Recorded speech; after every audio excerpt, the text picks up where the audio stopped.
से प्राप्त पत्र क्रमांक 146/2021/42 दिनांक 3/3/2022 के विरुद्ध प्राप्त शिकायत की जांच हेतु 3 सदस्य समिति का गठन किया गया था, जिनके सदस्य डॉक्टर पीके झींगे, डॉक्टर मोहन सेन एवं प्रोफेसर जितेंद्र सिंह अतिरिक्त संचालक तकनीकी शिक्षा विभाग थे। गठित समिति द्वारा प्राप्त शिकायतों के निम्नलिखित घोटालों एवं आरोपों का जांच प्रतिवेदन दिनांक 5 जुलाई 2022 के द्वारा अनियमितताओं की पुष्टि की गई है। साथ ही इन भ्रष्टाचारों की जांच भी आर्थिक अपराध अन्वेषण ब्यूरो द्वारा दर्ज जांच क्रमांक 002/2020 दिनांक 12/1/2022 के द्वारा जांच पंजीबद्ध की गई है। दैनिक भास्कर दिनांक 9 मई 2023 में प्रकाशित खबर, तकनीकी शिक्षा विभाग के 3 अफसर ने की थी जांच रिपोर्ट में की थी आर्थिक अनियमितताओं की पुष्टि, लेकिन अभी तक कार्रवाई नहीं की गई।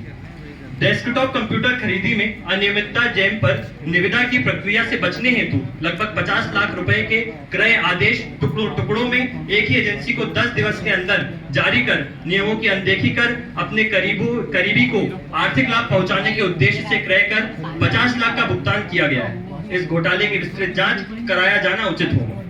फर्नीचर के क्रय हेतु एक माह में लगभग 40 लाख के 6 क्रय आदेश जारी कर घोर आर्थिक अनियमितता की गई है। इस घोटाले की विस्तृत जांच कराया जाना उचित होगा। यूआईटी के 10 क्लासरूम को स्मार्ट क्लासरूम में परिवर्तित करने हेतु 1 करोड़ से अधिक की राशि स्वीकृत की गई थी, जबकि 3 लेक्चर थिएटर हॉल में उक्त कार्य बिना निविदा की कार्रवाई करें अपने चहेतों को कार्य आवंटित कर लगभग 2 करोड़ का भ्रष्टाचार किया गया। राजपूत के संचालक यूआईटी के पद पर रहते हुए भ्रष्टाचार हुआ। इस घोटाले की विस्तृत जांच कराया जाना उचित होगा। मेसर्स एपी सिक्योरिटी नई दिल्ली को वर्ष 2017 में आवंटित किया गया था एवं तब से बिना निविदा जारी किए विगत 6 वर्षों से सतत यह मेसर्स एपी सिक्योरिटी नई दिल्ली कार्य कर रही है। इस कंपनी को अब तक बिना निविदा जारी किए गए 20 करोड़ से अधिक राशि का भुगतान किया गया है, जो एक गंभीर आर्थिक अनियमितता है। सिक्योरिटी गार्डों को नियम अनुसार भुगतान एवं ईपीएफ अंशदान जमा भी नहीं किया जाता। विश्वविद्यालय प्रशासन द्वारा सफाई एवं सुरक्षा का कार्य जिस कंपनी को दिया गया है, उस कंपनी को विश्वविद्यालय चेक द्वारा पेमेंट करता है। केंद्र सरकार द्वारा 2000 के नोट बंद करने के निर्णय के पश्चात इस कंपनी द्वारा मई-जून 2023 में सफाई एवं सुरक्षा में कार्यरत श्रमिकों को कंपनी द्वारा नगद राशि में 2000 के नोटों का भुगतान वेतन के रूप में सफाई एवं सुरक्षा में कार्यरत श्रमिकों को किया गया। इतनी मात्रा में 2000 के नोट कंपनी ने कहां से प्राप्त किया, जिसकी जांच भी अति आवश्यक है। इस घोटाले की विस्तृत जांच कराया जाना उचित होगा। आगे का विषय रखने के लिए मैं आरजीपीवी के एक छात्र हिमांशु जी से आग्रह करता हूं। आगे के बिंदु इस प्रकार है। ऑनलाइन परीक्षा घोटाला। ऑनलाइन परीक्षा के लिए कंसल्टेंट की नियुक्ति बिना पारदर्शी प्रक्रिया अपनाए और ना ही टेंडर आदि जारी किए गए, ना ही मध्य प्रदेश में मैप आईटी संस्था से सेवाएं प्राप्त की गई।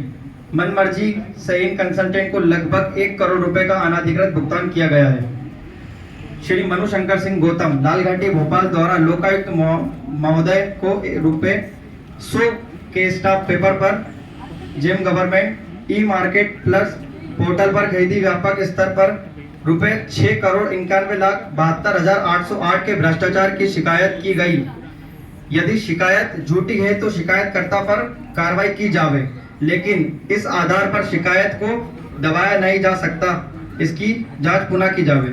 आरजीपीवी में निवेदिता तथा रिवर्स बिड की प्रक्रिया करे बिना ही फर्नीचर ट्रेनर किट, सीसीटीवी एवं नेटवर्किंग आइटम के दिनांक 24/10/2020 से दिनांक 24/5/2021 करीब 6 माह में 360 क्रय आदेश 5 लाख की सीमा के अंदर number FI262018 PPD ministry of finance department of का एक्स फर्नीचर दिनांक 2 अप्रैल 2019 ऑफिस मेमोरेंडम एक्सलोजम जेम GFR 149 का उल्लंघन करते हुए जारी किए गए हैं और 3 कंपनियों के मालिकों को राशि 6,91,72,808 रुपए का भुगतान किया गया। दैनिक भास्कर भोपाल में दिनांक 15 मार्च 2024 में प्रकाशित खबर, आरजीपीवी में ई टेंडर न करने पड़े इसलिए फुटकर में कर ली 5 करोड़ रुपए से ज्यादा की खरीदी। श्री मधुसूदन सिंह चौहान जिला विदिशा द्वारा लोकायुक्त महोदय को ₹100 के स्टाफ पेपर पर जेम के कंप्यूटर खरीदी में हुए भ्रष्टाचार की शिकायत की गई। घूम कर शिकायत कुलपति के अभिमत प्राप्त कर नस्तीबद्ध कर दी गई। जांच स्वयं कुलपति द्वारा कर ली गई। यदि शिकायत झूठी है तो शिकायतकर्ता पर कार्रवाई की जावे।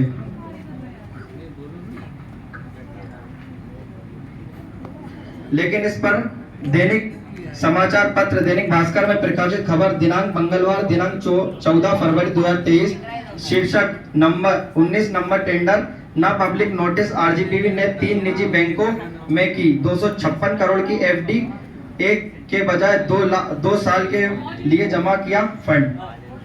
वित्त विभाग संस्थागत वित्त संचालनालय के परिपत्र क्रमांक 7 नवंबर 2015 को जारी संकुलन में प्राइवेट बैंक में एफडी कराने की छूट नहीं दी गई है। साथ ही राजभवन सचिवालय द्वारा दिनांक 20 जनवरी 2012 के जारी दिशा निर्देशों को अवहेलना करते हुए निजी बैंक में लगभग 200 करोड़ जमा कराए गए हैं। सबसे बड़ा आश्चर्य का विषय है कि स्वयं श्री ऋषिकेश वर्मा नियंत्रक वित्त द्वारा बैंक में सबसे ज्यादा नियम विरुद्ध सीधे 400 करोड़ निवेश किए गए हैं। इसी संदर्भ में संचालनालय कोष एवं लेखा विभाग ने एक अन्य शिकायत पर 22 बिंदुओं पर श्री ऋषिकेश वर्मा नियंत्रक वित्त से स्पष्टीकरण मांगा गया है। कुलपति द्वारा बचाव करते हुए अपने पत्र क्रमांक आरजीपीवी वीसी 2023-36 दिनांक का 31/3/2023 के द्वारा अपर प्रमुख सचिव श्री केसरी जी को अपने पत्र के पैरा 6 में अवगत कराया गया है कि राज्य शासन के 100% वित्तीय नियम केवल उन्हीं निकायों उपक्रमों पर लागू होते हैं जिनका संचालन में 50% या उससे अधिक राशि